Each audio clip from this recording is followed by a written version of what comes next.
rescue one American who very prominently was on our show about 2 weeks ago. Remember, we talked live to Haroon, who was trying to get out and back to Colorado. Arkansas Senator Tom Cotton helped him get back. He served in Afghanistan, member of the Senate Armed Services Committee. Senator, good morning to you. Good morning.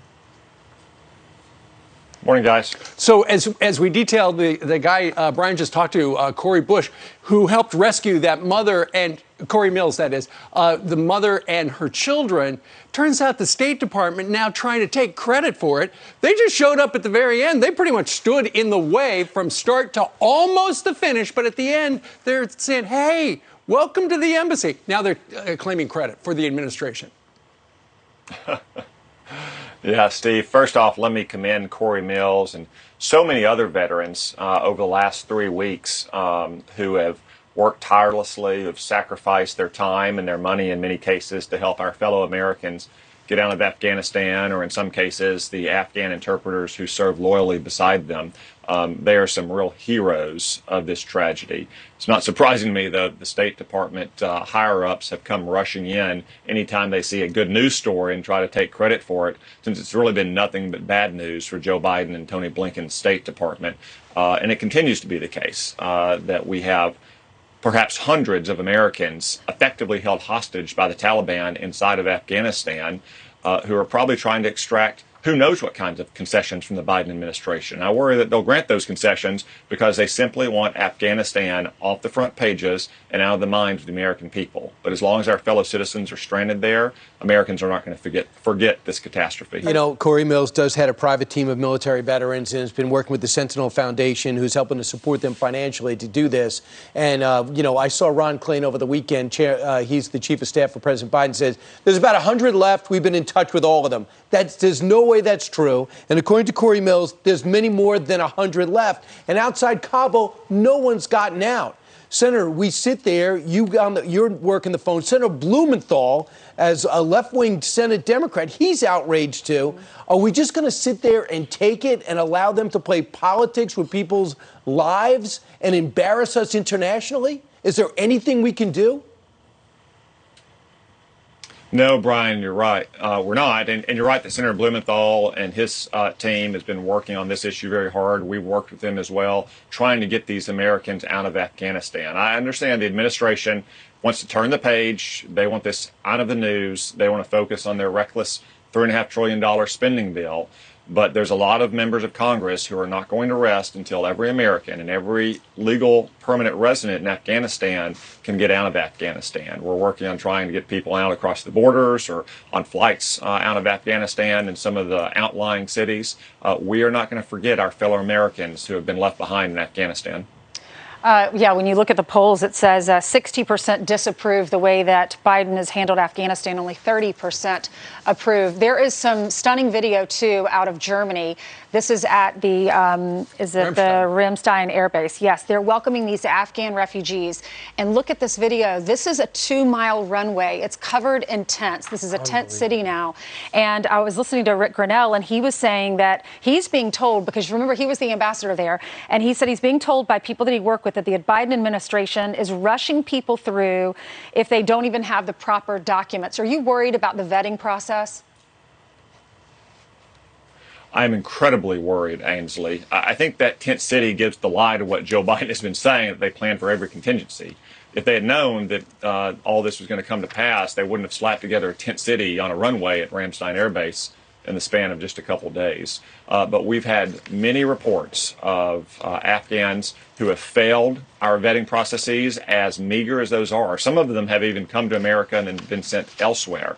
But in many cases, in the early days after the fall of Kabul, Afghans who had no particular ties to our military, who had not provided direct support to our troops over the last 20 years, were able to get on planes and get out of the country.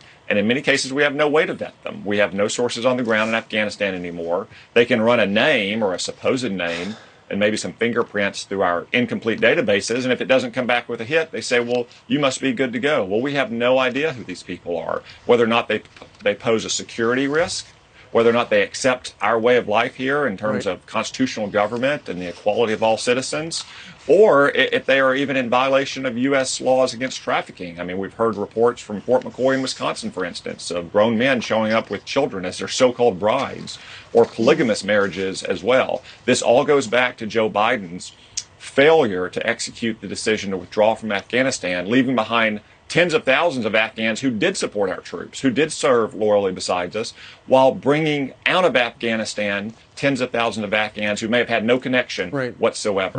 And all of our allies have said that they're going to have to come to America eventually unless we find some other place for them. Well, Senator, should we be surprised at the perhaps lack of vetting as people come into the United States via Afghanistan? Look at the vetting that's going on our southern border. For the most part, it's just, hey, come on in, call an ICE office someday when you feel like it, and we'll set up a court date. Yeah, they share a lot of similarities, Steve, but it's shocking that the Biden administration is saying that the Afghan border is closed and there's nothing they can do to help get Americans down across the Afghan border, where they're going to help neighboring countries like Tajikistan and Uzbekistan secure its border, while our border is still wide open. I mean, most of these Afghans who supported us in Afghanistan, who Joe Biden left behind, would have a better chance of getting to the U.S. if they could somehow get a flight to Mexico and cross our southern border. Senator, that is appalling. Right, Senator, right now, what is our military bases being used for? A daycare center for all the unaccompanied minors? Now we understand that the bases have been told to make spots for 50,000 Afghans on our military bases. Do you know how much this operation is costing us? They say an average Afghan, $250,000. Don't say that our cities are poor or we need this type of spending.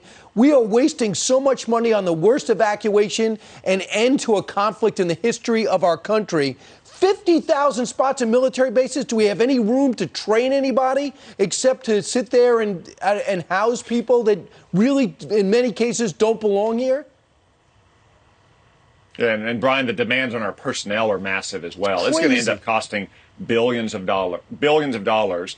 And in many of these bases, it'll be akin to what we have seen at the border. You know, I've been to the border earlier this year. We saw Border Patrol officers who signed up to be law enforcement actually having to work as nannies and babysitters and daycare operators, watching out for all the children that were showing up at the border. Now we're impressing soldiers into doing the same thing, when you're right, they should be training. They should be focusing on the mission of deterring our adversaries, to say nothing of the billions of dollars this is going to cost American taxpayers.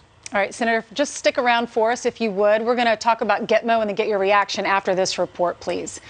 The accused mastermind of 9/11, those attacks, will return to the Guantanamo Bay courtroom within the next few hours. Lucas Tomlinson is live at Gitmo. He's on the island ahead of the hearing. Lucas, good morning.